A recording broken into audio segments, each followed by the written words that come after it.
ભેસાણ શહેરમાં સબ રજિસ્ટરની કાયમ ધોરણે નિમણૂક કરવા મુદ્દે ભેસાણ વકીલ એસોસિએશન મંડળ દ્વારા શહેરના મામલતદાર સાહેબને આવેદનપત્ર આપવામાં આવ્યું હતું।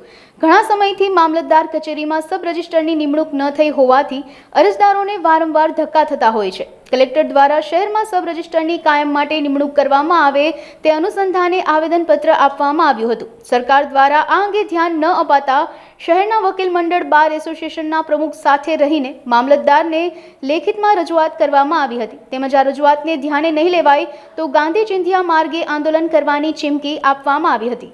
હાલ પૂરતી અમે બધાએ ભેસાણ તાલુકામાં જે વકીલો છે એ બધાએ દસ્તાવેજની કામગીરી બંધ કરેલ છે અને તેમ છતાં જો અમારી માંગણીને કાયમ કરવામાં નહીં આવે તો અમે ભેસાણ તાલુકામાં થતી તમામ કામગીરીથી અમે અડધા રહેવાની ચીમકી આપીએ છીએ।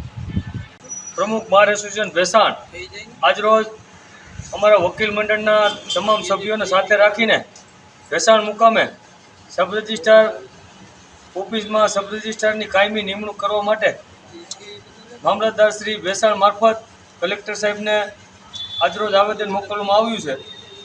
અમારી મુખ્ય માંગણી ભેસાણ સબ રજિસ્ટ્રાર ઓફિસમાં કાયમી સબ રજિસ્ટ્રાર મૂકવા માટેની છે, જે માટે અમે જિલ્લા રજિસ્ટ્રારને પણ પત્ર પાઠવી અને જાણ કરેલી છે અને આજરોજ ભેસાણ મામલતદાર સાહેબને આવેદનપત્ર આપેલું છે। આ અંગે જો અમારી કાર્યવાહી આગળની નહીં કરવામાં આવે તો અમે ગાંધી ચિંધ્યા માર્ગે વકીલ મંડળના તમામ સભ્યો આંદોલન કરશું। બસ એ જ। વંદે માતરમ, ભારત માતા કી જય।